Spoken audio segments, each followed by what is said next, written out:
하나님의 말씀 사도행전에서 우리 함께 봉독하겠어요. 사도행전 5장입니다. 사도행전 5장. 우리 오늘 저녁은 강의도 아니고 우리 설교도 아닌 것 같은데 그래도 하여튼 겸해서 우리가 사도행전 5장 1절에서 11절까지 너무나 유명한 장이지요. 아나니아와 삽비라 부부가 참 행복하지 못한 삶을 살았더랬어요. 반면교사지요. 행복하지 못한 삶을 살았던 부부를 통하여서 우리는 과연 어떠한 행복을 말씀 속에서 찾을 수가 있겠는가. 아멘.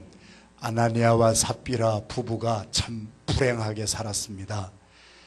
그 불행은 이중적인 불행이었습니다. 아나니아와 삽비라는 예수님을 잘 믿는 초대교회 성도들이었습니다. 오늘날로 말하면 교회에 와서 우리처럼 예배드리고 하나님을 섬긴다고 하는 사람이었습니다. 이 말씀은 뭐냐? 차라리 하나님을 몰랐더라면, 차라리 교회를 나오지 아니하는 사람이었더라면 괜찮을 법했는데, 이들의 부부 생활이 행복하지 못한 것이, 갑절이나 행복하지 못했던 것은 하나님을 섬기면서도 우리 교회에 나와서 예배를 드리면서도 나중에 이러한 비극적인 최후를 맞았다고 하는 것이 갑절로 우리가 안타까운 것이지요. 우리의 삶에 그대로 적용을 해보십시다. 평생 교회를 나왔는데 부부가 행복하지 못한 거예요. 평생 신앙생활한다고 같이 자동차 타고 왔는데 부부 간에 갈등이 계속 있는 거예요. 얼마나 비극적인 거예요. 교회를 차라리 안 나오는 사람이었더라면 괜찮을지도 모르는데, 그래서 제가 오늘 5월 달에 첫 가정을 주제로 저에게 주어진 숙제는 부부입니다. 부부. 이제 다른 강사가 오셔서 자녀에 대해서도 얘기를 할 것이고 주제가 다르지만, 오늘 저는 어디에 초점을 맞추냐면 9절 말씀입니다. 베드로가 가로되 너희가 어찌 함께 꾀하여 주의 영을 시험하라 하느냐. 함께, 부부는 함께 하는 것이거든요. 그런데 함께 꾀했다는 말은 영어 성경에 보면 테스트를 했다는 것이거든요. 하나님을 시험했다는 것이거든요. 성령을 시험했다는 뜻이거든요. 자, 우리 부부는 함께 하는 사람들이에요. 그런데 우리가 육신만 함께 해서 육신적으로만 하나 되는 것이 아니고, 여기 이 아나니아와 삽비라라고 하는 부부가 무엇에 함께 되었느냐. 우리가 몸만 하나 되는 것이 부부가 아니고 결국은 가치관이고 결국은 우선순위입니다. 이 부부가 비극적인 삶을 살고 부부가 다 죽어버렸어요. 부부가 다 죽어버리고, 아까도 말씀드렸습니다만 더 비극적인 것은, 죄송해요, 내가 콧물이, 은혜가 흘러야 되는데 콧물이 흘러서 이 알러지가 백약이 무효야. 제가 그래서 전도사 때 우리 앤드루 변이라고 하는 아이가 회개하더니 알러지가 싹 고치고 나서 나보고 전도사님도 회개를 하셔야 알러지가 낫겠습니다, 그러는 말을 듣는데, 자, 오늘은 짧은 시간에 제가 많은 것을 터치는 못하고요. 부부가 가치관이 하나 되어야 행복합니다. 부부가 삶의 우선순위가 되어야 행복합니다. 오늘 메시지의 주제는 아나니아와 삽비라는 목적과 수단이 컨퓨즈가 됐습니다. 아나니아와 삽비라의 삶에 비극이 일어나는 것은 돈이라고 하는 문제였어요. 자, 우리의 삶에 지금 이혼하는 부부들, 한국이나 미국이나 이혼하는 부부들의 가장 근본적인 이유가 돈의 문제예요. 좀 여유가 있으면은요, 사람이 그래요. 교회에서도 그렇고요, 우리의 인간이라고 하는 것이 조금 여유가 있으면은요 넘어가요. 그러나 너무 핍박하고 너무 빠듯빠듯하고 재정적으로 돈의 문제에 막 공격을 받기 시작하면 괜찮았던 사람도 성질이 이상하게 되는 거예요. 오늘 이 시대에 부부관계를 행복하게 하고 행복하지 못하게 하는 첫 번째 원인자는 오늘 사도행전 5장 돈입니다. 그런데 그 돈을 바라보는 관점이 목적과 수단이라고 하는 것이 컨퓨즈가 된 것입니다. 여러분, 돈은 왜 돈이라고 그러죠? 돈은 돌아야 돼요. 그래서 돈은 수단이에요. 돈은 집을 살 때 필요해요. 공부할 때 필요하고, 여러분의 자녀들을 기를 때 돈이 필요한 분만 동의하시면 아멘 합니다. 그 예수 믿으면 돈이 필요 없다는 얘기가 아니에요. 여러분, 돈 많이 버셔야 돼요. 그리고 정말 젊은 부부들이요, 이 물질관이 정말 건전하고 성경적이어야 근본적으로 행복한 부부 관계가 어디에서 일어나느냐? 돈을 바라보는 관점입니다. 돈은 아나니아와 삽비라에게 있어서는 목적이었습니다. 돈은 목적이 아니라 수단입니다. 그런데 많은 사람들이 오늘 또 불행한 삶을 살게 되는 것은 돈을 목적으로 생각하기 때문에 그래요. 대부분의 사람들이 그래요. 믿지 아니하는 사람들이 그래요. 갑절의 비극이 많은 것은 믿는 사람들도 돈이라고 하는 것이 수단이 되지 못하고 목적이 될 때 이런 일이 일어납니다. 제가 우리 부부 학교 할 때 여러분들하고 몇 년 전에 강의 한번 했는데요, 제가 영국에 선교사로 있었을 때 찰스 황태자하고 우리 다이애나하고 결혼하는 것을 내가 목도를 했거든요. 찰스와 다이애나가 결혼을 했을 때 신데렐라 꿈이 있었어요. 정말 많은 사람들에게 동경했어요. 모든 것을 다 가졌어요. 자, 주제로 다시 돌아갑니다. 왕위도 왕세자 비가 되고 얼마나 부자예요? 돈이 그렇게 많아요? 그런데 행복했어요? 불행했습니다. 가정 완전히 깨졌습니다. 여러분, 돈 자체가 목적이 되는 것은요, 그럴 때가 있어요. 또 영국 왕실에서 일어났던 우리가 많이 들었던 에드워드 8세와 심슨 여사의 이야기를 우리는 잘 알고 있지요. 심슨 여사는 미국 사람이었죠. 이혼을 2번이나 한 이혼녀였지요. 영국 왕의 역사 속에 스스로 왕위를 버렸던 사람은 에드워드 8세밖에 없어요. 에드워드 8세가 왕이 된 다음에 11달 만에 스스로 그 부와 권력, 그것이 목적이었다면요 아무 문제가 없어요. 근데 그걸 다 가지고 있었는데도 그것을 다 내려놓고 왕실에서 철저하게 반대했어요. 첫째, 이혼한 사람은 자격이 안 된다. 미국 사람은 자격이 안 된다. 자격이 안 된다고 하는 것을 수도 없이 내어놓고 반대를 했어요. 그래서 에드워드 8세가 어떻게 했어요? 11달 만에 국왕의 자리를 포기하고 이혼을 2번이나 한, 우리 세상으로 말하면 흠도 많고 탈도 많은 그 여자와 결혼을 했다고 하는 것은 우리에게 주시는 메시지가 있어요. 우리 돈보다도 귀한 것이 있고 세상의 권력보다도 귀한 것이 분명히 에드워드 8세에게는 있었어요. 그 두 사람은 우리가 시시콜콜한 것은 몰라도 끝까지 우리에게 행복한 부부의 모델을 보여줬어요. 다이애나나 찰스는 모든 것을 가지고 있었지만 가정이 완전히 비극적인 삶으로 됐어요. 여기 아나니아와 삽비라도 돈이 굉장히 많았음에 분명해요. 그런데 그 돈의 관점이 돈이라고 하는 것이 수단일 뿐이지 목적이 아니다라고 하는 것을 깨닫지 못해요. 여러분들의 나이에 바로 이 목적과 수단 하나만 잘 정립이 되면 행복합니다. 오늘 저녁에 제가 이 짧은 시간에 나누고자 하는 것은 또 저의 삶의 간증이기도 해요. 여러분은 돈이 목적입니까? 두 번째는 자녀도 마찬가지. 자녀에 대해서는 이제 깊이 나눌 강사가 오시겠습니다만은, 자녀도 여러분의 나이 때 잘못되면은요, 자녀가 목적이 되어버려요. 자녀는 성경에 뭐라고 그랬냐면은요, 하나님이 여러분들에게 주신 자녀도 하나님이 도구로 주신 기업에 불과하다 그랬어요. 하나님의 도구이냐, 이것이 나의 삶의 목적이냐, 이것이 컨퓨즈가 될 때에 문제가 일어나는 거예요. 제가요, 성경을 보면은 창세기 12장에 하나님께서 아브라함을 부르시고 아브라함한테 뭐라고 그랬어요? 내가 너한테 축복을 줄 터이니 축복받는 것이 너의 목적이 아니다.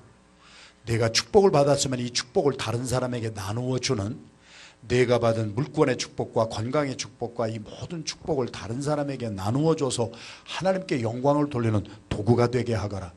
여러분의 행복한 부부의 삶을 살기 원하면요, 돈에 대한 관점이 함께 같이 해야 돼요. 할렐루야. 모든 문제가 여기서부터 시작이 되는 거예요. 제가 간단하게 말씀드려요. 돈은 수단이지 목적은 아니에요.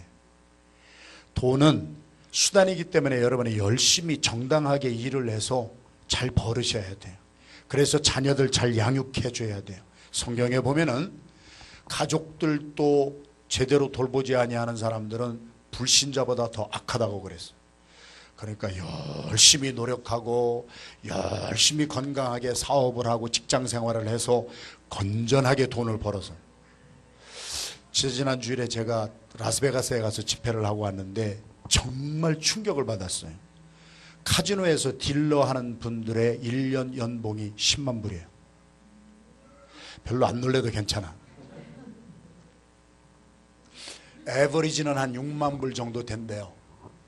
근데 거기 가보니까 막 사우디아라비아에서 왕자 같은 사람이 와가지고 호텔 20개 방을 막 전세를 내가지고 숫자도 없는 돈을 막 써가는데 거기에 장로님도 딜러 하신다고. 그런데 그런 사람들이 한번 왔다 가면은요, 팁을 어마어마하게 주고 가기 때문에 그 큰 카지노 호텔에 있는 모든 딜러들이 하루 저녁에 한 사람 앞에 1,000불 받을 때도 있고 말이에요. 이렇게 큰 사람이 오면.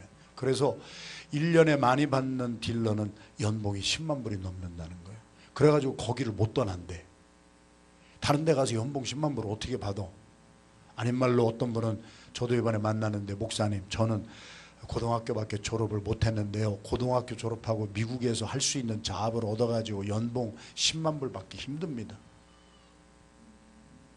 그래가지고 이 돈에 대한 관념이 그들에게는 이게 이론이 아니라 막 삶과 신앙과의 사이에서 줄다리기 하는 것인데요, 제가 그 교회 가서 은혜를 많이 받은 것은, 교회 내 숫자가 우리 교회 뭐 반 정도밖에 안 되지만 라스베가스는 제일 큰 교회지요. 재직회를 한 번도 같이 모여본 적이 없고, 왜 그러냐면 성도들이 60%가 다 딜러인데 시프트가 다 다르니까 성도들이 한 자리에 다 모이는 시간이 한 번도 없대요. 목사님이 하루에 주일날 7번 설교를 하시더라고요. 7번. 시프트에 따라서. 그러니까 주일날 저녁 집회까지 막 하는데, 제가 가서 은혜를 받았어요. 장로님부터 시작해서 딜러로 하시는 대부분의 분들이 주님 앞에 나와서 예배를 드리는 태도와 말씀을 듣는 태도가요, 우리하고는 완전히 달라요. 여기에서 내가 은혜를 받고 나의 삶의 우선순위와 가치관이 정립이 안 되면은 밖에 나가는 순간부터 흔들려. 그래가지고 내가 어떻게 살아야 될지 하루하루가, 그분들이 간증이 그래, 하루하루가 돈에 대한 문제가 정립이 안 되면은,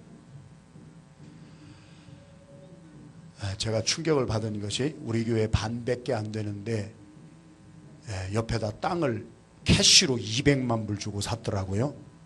그래가지고 자녀들을 위한 학교를 짓기 시작하는데, 그것이 우리 교회 반 정도밖에 안 되는 성도들의 호주머니에서 캐시가 나와가지고, 이분들 다 딜러하시고 그러는 분들이에요.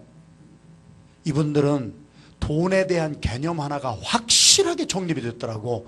내가 카지노에 가서 연봉 10만 불, 그게 목적이 아니라 하나님이 이러한 것을 통해서 주신 돈을 가지고 하나님의 영광을 위하여서, 돈은 수단이다, 목적은 아니다. 할렐루야. 제가 큰 은혜 받았어요. 장로님이 식사하시면서 말씀을 나누는데, 목사님, 우리는 하루하루의 삶에 돈의 문제가 성경적으로, 우리 신앙적으로 정립이 딱 안 되면은 나가가지고 하루 종일 내가 무슨 짓 하고 사는 것인가, 이러한 것 때문에 고통과 고민이 있다는 거예요. 돈은 수단이지 목적이 아닙니다. 아나니아와 삽비라는 하나님 앞에 신앙생활도 하고 여기 헌금도 막 하고 하는 사람인데도, 그들은 헌금의 일부를 하면서 감춰가지고 돈을 계속 쌓아놓는 목적으로 그들의 삶이 변질이 된 것을 봅니다. 오늘 저와 여러분들의 삶에 부부가 행복하게 되려면 저는 다른 거 없어요. 저도 지금 결혼해서 이렇게 살면서 돈 문제에 대하여서 남편과 아내가 한 마음이 되니까 괜찮게 살아요. 저는 여러분이 아시다시피 내가 사회에 나가서, 세상에 나가서 아마 돈을 벌으면 참 많이 벌 것 같아. 그리고 나는 또 이 돈 버는 게 보여, 이상하게. 제가요, 멕시코에 처음 단기 선교 갔을 때 여기서 새우 잡는 거 하고 문어하고 요거 사업하는 사람 한 사람만 있으면 돈 억수로 벌겠다. 그랬더니 우리 교회 성도들은 그때 나랑 단기 선교 가는데 목사님 그런 거 말씀하지 마세요. 나중에 우리 뉴저지에서도 간 우리 한국분이 가가지고 새우 장사해가지고 100만 장자 됐어요. 별로 놀라지를 않네. 하도 많은 데를 다니고 하도 많은 사람을 보니까 돈이 보일 때가 있어요. 그랬는데 그 돈을 정말 버는 사람들을 보면은 돈이 목적이 된 것이 아니라 돈이 도구로 여겨지는 사람. 인생의 우선순위가 돈이 아나니아와 삽비라처럼 목적이 된 것이 아니고 하나님이 나에게 주신 모든 것, 돈뿐이 아니라 재능과 은사와 모든 것도 하나님의 영광을 위하여서 주신 것입니다. 주님보다도 더 귀한 것은 없습니다. 그 우리 찬송가 부르잖아요. 주 예수보다도 귀한 것은 없네. 우리 세상 그 어떤 것보다도 부부가 여기에만 돈의 문제만 하나만 되면은요, 작게 벌으면 작게 버는 대로 우리가 많이 벌어도 많은 것을 통하여서 하나님께 영광 돌리는 돈의 노예가 되는 것이 아니라 돈을 다스리는 여러분들의 삶이 되기를 주님의 이름으로 축원합니다. 하나님이 우리를 인간을 하나님의 형상대로 지으셨다고 그랬어요. 하나님의 형상, 이미지 오브 가드의 가장 핵심은 성경에서 가르쳐 주잖아요. 아담아, 내가 이 모든 것을 다스리고 살아라. 돈을 다스리고 사는 사람이 하나님의 형상 받은 사람이에요. 여러분, 돈이 없으면은요, 큰 집에서 살 거 없어요, 하나도. 큰 집에 살면서 모개지 못 내가지고 여러분의 젊은 때 이거를 잘 하셔야 돼요. 제가 어제도 신방 갔다 오다가 목사님들하고 제가 옛날에 살던 아파트를 앞에 지나갔거든요. 거기 굉장히 험했어요. 저 처음에 와서 살 때 여러분들은 상상하지도 못하는 아파트에서 살았어요. 라이트하우스 무브먼트를 거기서 시작했어요. 자고 일어났더니 자동차 없어지지요. 우리 아들들이 영어가 이상해서 지하실 내려가 봤더니 지하실에 반은 홈레스가 와서 살지요. 그래갖고 애들이 막 이상한 영어를 하는 거예요. 걔들하고 하루 종일 놀아가지고. 제가 강도당한 얘기도 여러분들한테 했지요. 지금은 거기 굉장히 깨끗해지고 좋았어요. 강도가, 저는 2층에 살았는데 강도가 2층으로 어떻게 오겠어요? 사닥다리 놓고 오겠어요? 생각을 해보세요. 그 동네 강도는요, 아파트 문을 문짝째로 떼더라고. 새벽에 와가지고 몽키스바나 이런 거 가지고 와서 4명이 와서 아파트 문을 통쳐. 나 그런 데서 살았어요. 냄새나고 바퀴벌레 쥐들 왔다 갔다 하고. 그런데 아무렇지도 않았어요. 참 행복했어요. 그런 가운데에서도 우리 아이들을 한 40명 아파트 우리 부부가 사는 데로 불러가지고 한 40명 되는 아이들을 우리 아내가 1년 반 동안 저녁 식사를 다 해주면서도 너무 기뻤어요. 돈이 목적이 아니고 집이 목적이 아니라 우리에게 주신 형편과 처지대로 부부가 함께 돈에 대해서 한 마음이 되니까. 그랬더니 어느 날 한 분이 지나가시더니 캐시로 $10,000을 갖다 주시고, 이 젊은 목사가 이런 일을 하신다는데 감동이 되는데 애들을 위해서 쓰세요. 어느 장로님은 지나가다가 한번 들리시더니 피아노가 없군요. 애들 피아노 우리 집에 있는 거 실어다 드리지요. 돈을 다스리고 살면 돈이 따라 붙게 됩니다. 할렐루야. 그래서 마태복음 6장 33절 말씀에 너희는 먼저 그의 나라와 그의 의를 구하라. 인생의 목적은 돈이 아니라 인생의 목적은 하나님께 영광 돌리는 거예요. 나에게 주신 돈과 물질과 재능과 은사와 모든 것을 초점이 능력이거든요. 여러분의 나이에 인생의 함께, 부부가 오늘 본문 말씀에 아나니아와 삽비라는 함께 어떻게 하면 이 돈을 숨기고 어떻게 하면 이 돈을 모아서 우리가 돈을 더 많이 갖게 되느냐. 돈이 목적이 됐을 때 하나님은 싫어하시고 너희들이 성령을 속였다까지 했어요. 돈은 목적이 아니라 수단입니다. 여러분, 작으면 작은 대로, 크면 큰 대로 가보면은 제가 감동받는 것이 라스베가스라고 하는 그 심각한 죄악의 소용돌이에서도 사는 분들이 어떻게 캐시로, 담임 목사님이 그래요. 목사님, 내가 거길 20에이커를 보여주더라고. 목사님, 이거 사는데 우리 성도들이 헌금한 거 캐시로 200만 불 주고 샀어요. 여기에 짓는 것이 앞으로 수백만 불이 들 터인데 우리 교인들은 전부 캐시로 이거를 이루려고 해요. 뭐 론 같은 거 안 얻어요. 그게 돼요? 목사님, 여기서는 하루도 돈에 대한 우선순위가 정립이 안 되면 사람들의 인생이 말이요, 자기들이 한번 여러분 생각해 보세요. 나 그 생각하는데 복잡하더라고. 딜러 하시는 분이 내가 지금 뭐 하고 있는가 이거 죄 짓고 사는 거 아닌가? 그러나 이것도 칼빈 목사님이 말씀하신 대로 어느 직업에 종사하든지 내가 종사하는 직업을 통해서 하나님께 영광을 돌린다면은, 그래서 그분들은 매일매일 그것이 새로워져서 뭐 호텔 방 청소하는 분들도 있고, 그런 분들이 돈의 노예가 되지 아니하고 돈을 다스리고 사는 모습이 그 공동체에 있더라고요. 여러분의 삶에 부부가 함께 돈을 하나님의 영광을 위하여서 쓰는 수단이 되기를 주님의 이름으로 축원합니다. 두 번째는 우리 자식도 마찬가지요. 저는 그냥 스트레이트 포워드로 여러분에게 이 말씀을 전하는 거예요. 여러분의 나이에, 저도 살아봐서 알아요. 여러분의 나이에 지금 여러분들만 아니고 제가 여기 오기 전에 영어 목회부 당회 지금 하고 왔어요. 장로님하고 영어 목회부 목사님하고 당회를 하고 왔는데, 당회에서 무슨 뭐 안건보다도 우리가 EM에 속한 젊은이들의 라이프 스타일이 무엇인가에 대해서 제가 자꾸 물어보고 너무 힘들어. 그런데 지금 이 시대에 가정마다 우상이 된 게 뭐가 우상이 됐느냐? 자식이 우상이에요. 자식이. 여러분, 성경에 자식을 우상으로 삼았다가 망한 사람이 누구죠? 구약에 한번 생각해 보세요. 두 아들을 다 잃어버린 여자가 있었어요. 엄마가 누구였죠? 이삭의 아내 누구였죠? 이삭의 아내 이름 몰라요? 이삭의 아내 라헬은 야곱의 아내 리브가. 자 보세요. 목적과 수단이 전부 메스업된 가정마다 행복하지 못했어요.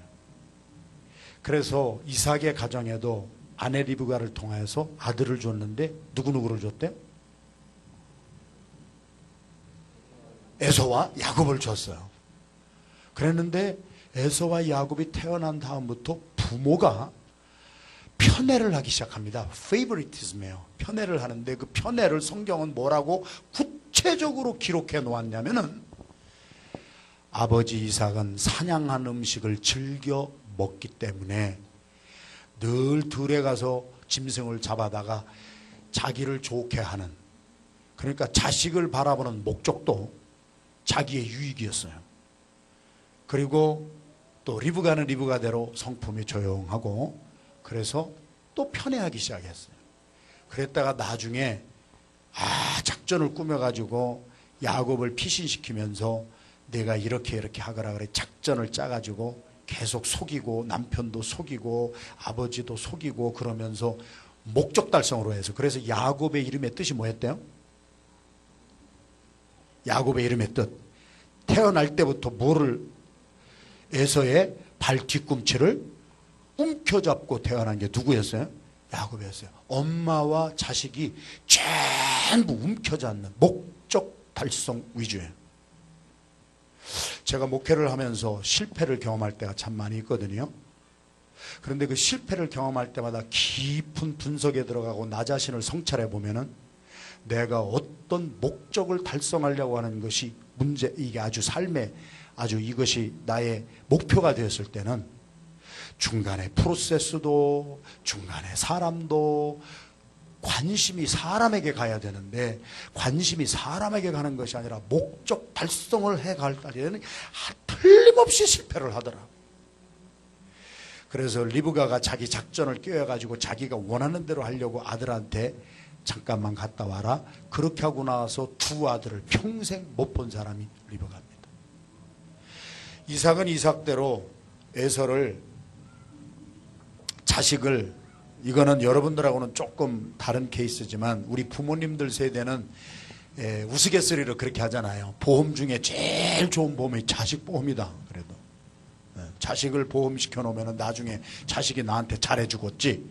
그것이 요즘 말로 하면 착각입니다. 그래가지고 에서가 우리 이삭이 에서를 그렇게 좋아하고 그렇게 사랑했는데 나중에 그렇게 키워놨더니 성경이 주시는 메시지 잘 들어야 돼요. 그렇게 애지중지하고 그렇게 편애하고 그렇게 사랑하고 네가 최고다 막 그렇게 하고 살았던 그 결과가 뭐예요?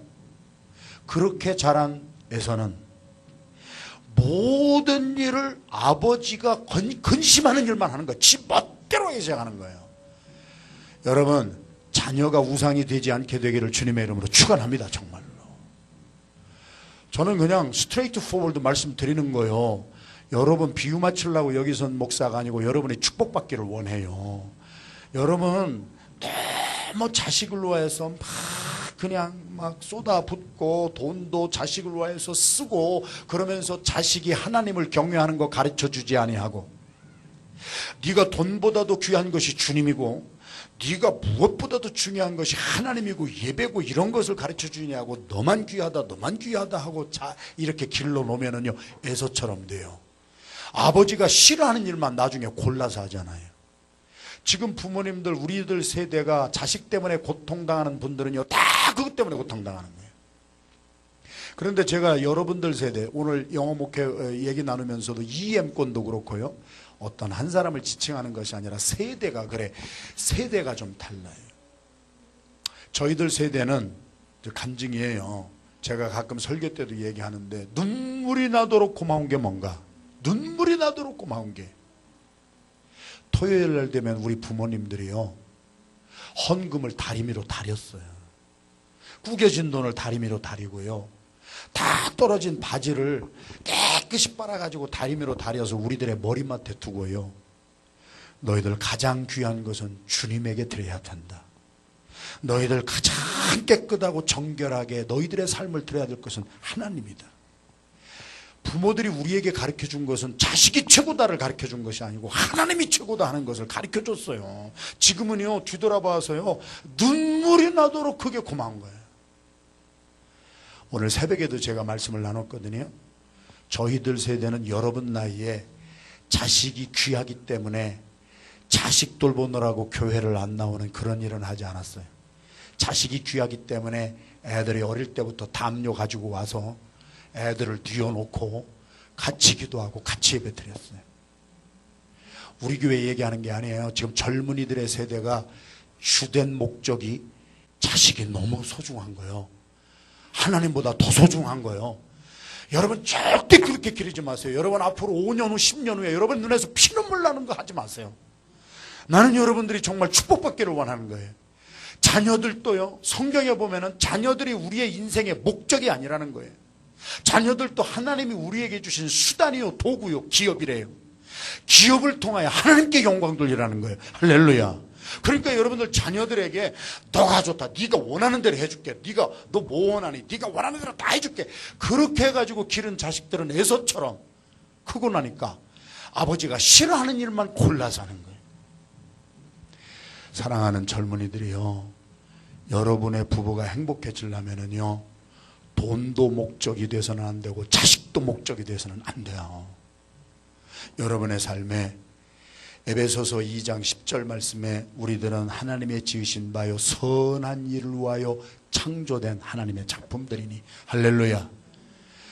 자식한테도 다른 거 가르쳐주지 말고 하나님이 돈보다도 더 귀하고 부모보다도 더 귀하고 우리 주님보다 귀한 것은 없다고 하는 우리 신본주의 신앙을 여러분들이 잘 가르쳐야 그 가정과 그 부부가 행복합니다. 끝까지 행복합니다.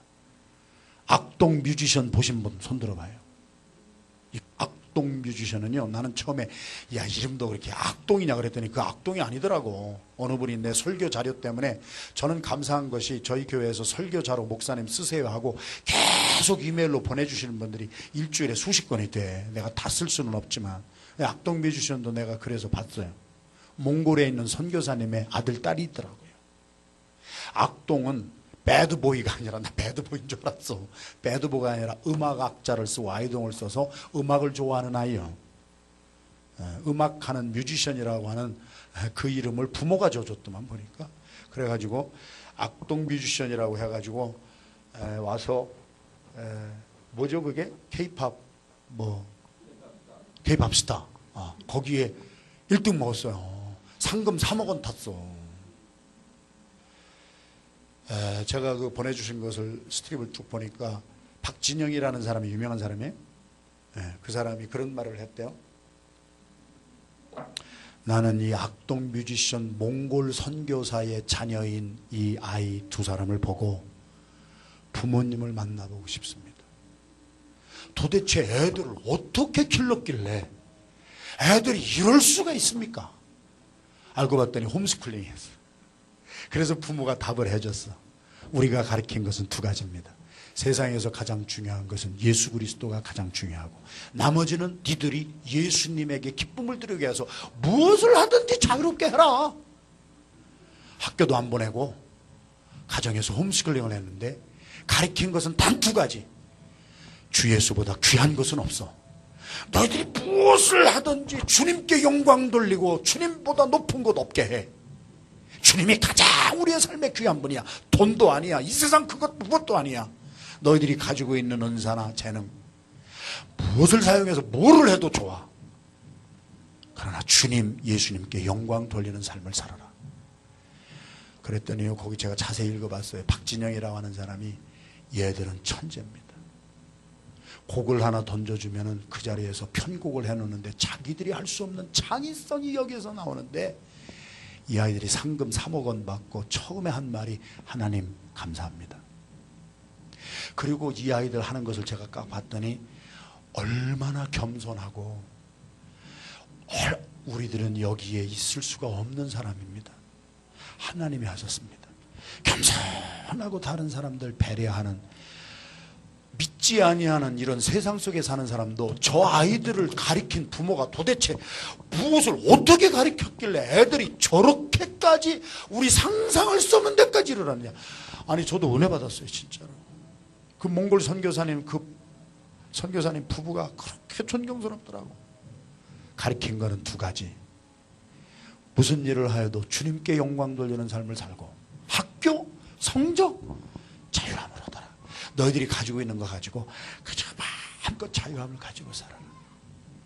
3억 원, 우리 3억 원 생기면 뭐 할까?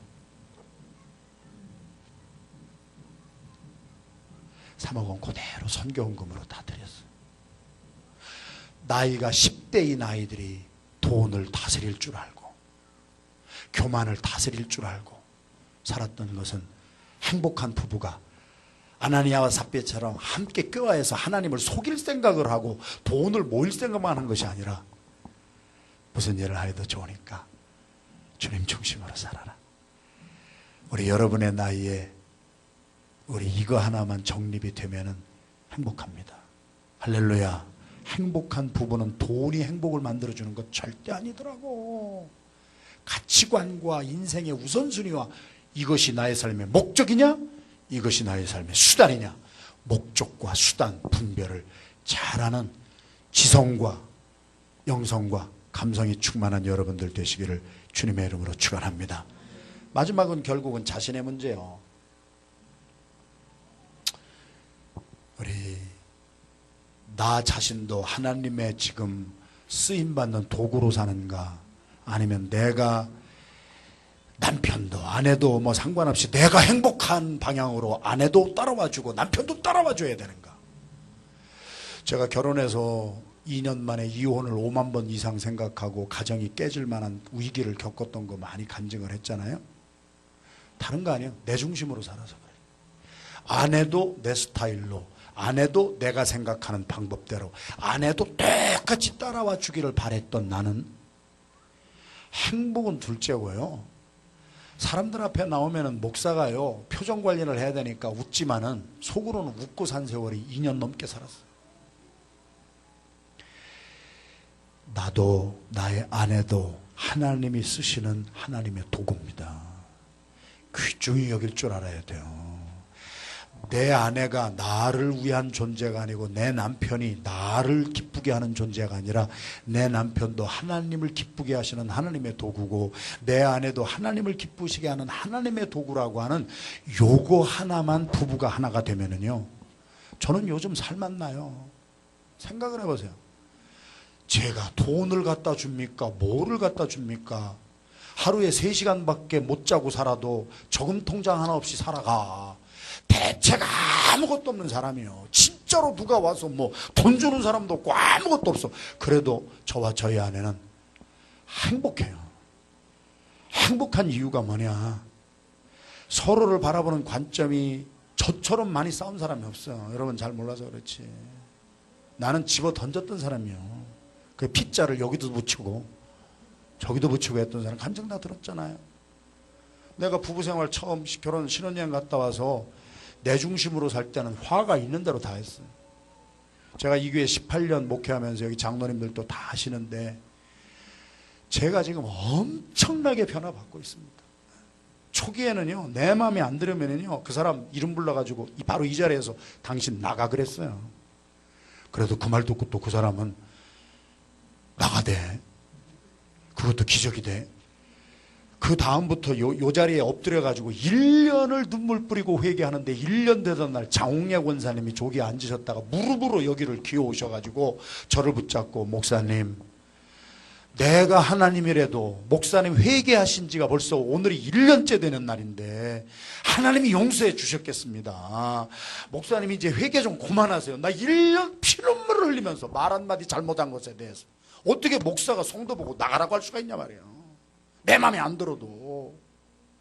교회는 죄인을 위한 곳이고 교회는 상처받은 사람을 위한 곳이고 교회는 뭔가 굶주린 사람들이 오는 곳인데 내 마음에 조금 안 든다고. 내가 그분도 하나님이 나를 위한 도구가 된 것을 그때는 몰랐던 거예요.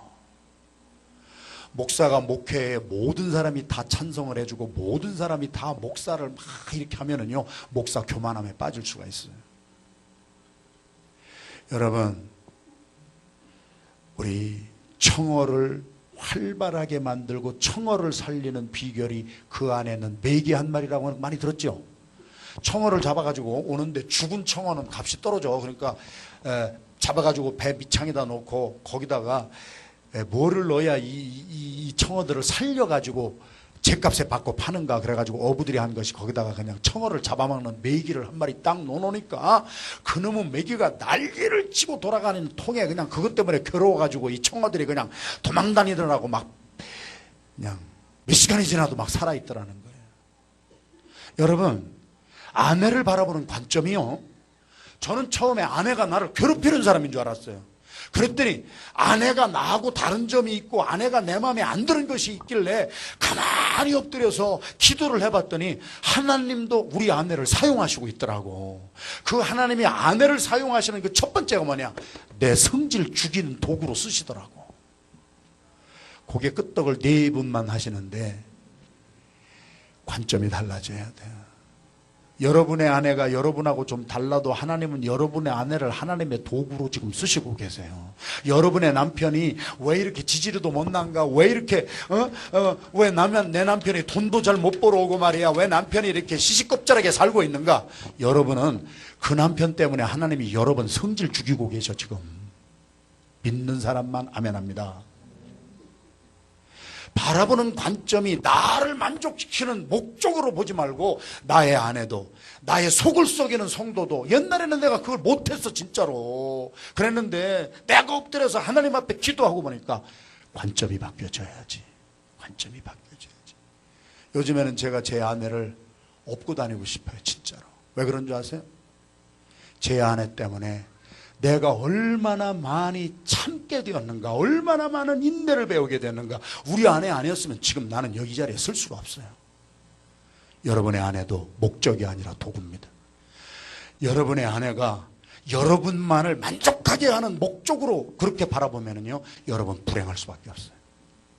여러분의 남편이 여러분들 호의호강시켜주고, 여러분의 남편이 여러분이 원하시는 대로 돈도 벌어오고, 여러분의 남편이 여러분이 원하는 대로 다 살아주기를 바라는 그런 관점 가지고 살면은 평생 하나니아와 삽비라 이런 사람처럼 라헬이 아니라 아까 누구예요? 이삭과 리브가처럼 불행한 부부가 되는 거예요. 모든 것은 목적이 아니라 모든 것은 하나님의 도구입니다. 돈도 도구요, 자식도 하나님이 쓰시는 도구요, 배우자도 도구요. 여러분하고 너무 다른 여러분의 남편과 아내 때문에 하나님은 여러분들을 공사시키고 있어요. 지금 여러분들을 지금 변화시키고 있어요. 지금 그런 관점이 딱 들어오면은요, 누구라도 포용할 수가 있고, 누구라도 용서해 줄 수가 있고, 누구라도 내가 용서받을 수도 있고, 우리의 삶은 거기에서 행복이 임하기 시작하는 거예요. 목적과 수단을 잘 정립하고 살아가는 여러분이 되기를 주님의 이름으로 축원합니다. 우리 이 시간 함께 합시면